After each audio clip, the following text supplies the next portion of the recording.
Grupo composto por Daniel, Diogo, Emanuel, Maria Rita, Larissa e Tailane. Ctrl+C e Ctrl+V na educação, licença, plágio e direitos autorais. Bem, se caracteriza como plágio a cópia parcial, integral ou conceitual de uma obra sem a apresentação da fonte original ou quando o crédito do trabalho são dados a outra pessoa sem a permissão explícita do autor inicial. O plágio acadêmico, basicamente, ele se configura quando o aluno retira, seja de livros ou da internet, ideias, conceitos ou frases de outro autor que as formulou e as publicou sem lhe dar o devido crédito, sem citá-la aí como fonte de pesquisa. Porém, faz parte da formação dos alunos que sejam capazes de articular as ideias desses autores de referência com as suas próprias ideias. Mas para que isso aconteça, é fundamental que os alunos mostrem em seus trabalhos acadêmicos exatamente o que estão usando desses autores e o que eles mesmos estão propondo.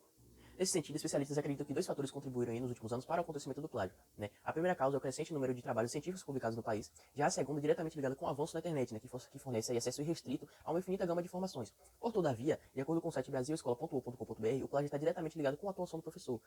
E alguns fatores que o site destaca é a falta de planejamento pedagógico do professor, a menor disposição dos professores em orientar os alunos para uma produção analítica e crítica do trabalho escolar. Sendo assim, o site afirma que a origem do problema da metodologia do Ctrl+C e Ctrl+V está ligado com a incapacidade do professor de propor, acompanhar e participar com o aluno de pesquisas onde a cópia não atende os requisitos previamente definidos naquela tarefa. Então, o que não pode acontecer é a escola, tanto quanto os professores, não aceitarem esse tipo de prática, sem exigir atitudes éticas e morais necessárias, pois é fundamental, tanto quanto a escola quanto o professor, auxiliar esses alunos no processo seletivo de matérias de qualidade, além de propor uma boa formação intelectual e crítica desse aluno. Então, o plágio não tem nada a ver com uma citação bem referenciada aos autores, entendeu? Tem nada a ver de você pegar um texto e fazer de ideia inicial para uma construção de obra sua. Mas se você faz essas coisas e não coloca os créditos ao autor, ao dono da autoria, acaba se tornando um plágio. Então, o plágio é algo muito comum, principalmente no nosso meio acadêmico.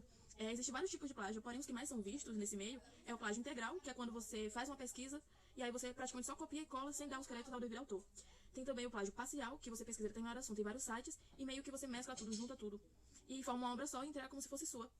E também tem o plágio conceitual, que é quando você pega a ideia de alguém e faz do seu modo, entendeu? Você transforma aquele texto, mas do seu modo. Porém, a ideia inicial é daquela pessoa, não foi você que teve essa ideia. E tem também o autoplágio, que é praticamente uma autossabotagem, que é quando você, mesmo que seja sua, uma obra sua antiga, e você está fazendo uma nova. E aí você coloca partes dessa obra, mas você não cita. Você não cita que foi sua e tal, então continua sendo plágio. E por último temos o plágio mosaico, que é bem parecido com o plágio parcial, porém ele faz transformações. Ele substitui as palavras por sinônimos, para não ficar tão na cara que ele roubou aquele texto, mas continua sendo plágio mesmo com todas essas transformações. Para combater o plágio em trabalhos artísticos quanto acadêmicos, é necessário a Lei de Direitos Autorais. A Lei 9.610, de 1998, adverte que quem violar os direitos humanos terá a penalidade de 3 meses a 1 ano de detenção ou multas. Quem editar uma obra literária, artística ou científica sem autorização do titular poderá ter os exemplares apreendidos, deverá devolver o dinheiro arrecadado ao titular. Além disso, se esse trabalho estiver sendo em questões acadêmicas, se um trabalho plagiado for entregue e rapidamente identificado, o aluno poderá receber nota zero pelo trabalho, e caso este aluno esteja formado, seu diploma poderá ser cassado. E a instituição poderá perder nota de avaliação pelo MEC. Para que isso não aconteça, a instituição pode usar alguns métodos para combater o plágio, tais como campanhas de conscientização, maior envolvimento dos professores no processo criativo dos alunos, a utilização das regras da ABNT e a utilização de softwares e programas de identificação de plágio. Então, galera, falar um pouco sobre a Lei 9.610, que é a lei fala sobre direitos autorais, né? Alguns colegas entraram em contato aqui com a na apresentação, mas eu vou falar alguns artigos, alguns incisos a mais. Como o primeiro artigo, que é um artigo introdutório, né, abre a questão da lei. O sexto artigo, que dispõe sobre obras que receberão auxílio pecuniário, né, sendo dos estados ou do Distrito Federal, não serão de posse deles. O sétimo, que são obras que recebem proteção, né, na questão da lei, que são obras científicas, né, obras literárias, pinturas, ilustrações, coreografias, dentre outras, né. O oitavo artigo, né, fala sobre as obras que não recebem essa proteção. São obras de uso comum, são obras, né, como calendários, formulários, discursos que são tratados em algumas convenções. E vou falar sobre quem é essa pessoa, né, considerada autor. Autor, na questão da lei, é a pessoa física que fez a produção da obra, né. Tem a questão da coautoria também, que não pode ser uma pessoa que apenas fiscalizou, mas sim que agregou a produção do conteúdo. E a identificação dessas pessoas, né. Podem ser pelo nome completo, por siglas ou pseudônimos. E é isso aí. Valeu. Ainda falando sobre direitos autorais, a gente vai entrar agora na perspectiva de direitos do autor, que vem de natureza híbrida, dividida em dois aspectos, um de ordem moral e um de ordem econômica. A partir daí, a gente vai entrar pelo caminho do domínio público e internet. Nesse momento, o domínio público não vai assegurar a permanência dos direitos patrimoniais desse autor, como ele vai fazer com os direitos morais dele. A partir do momento que esse autor vir a falecer e não ter um herdeiro para usufruir desses direitos, essa obra vai cair em domínio público e, a partir daí, essa obra vai ser usufruída por todos, de forma artística e cultural.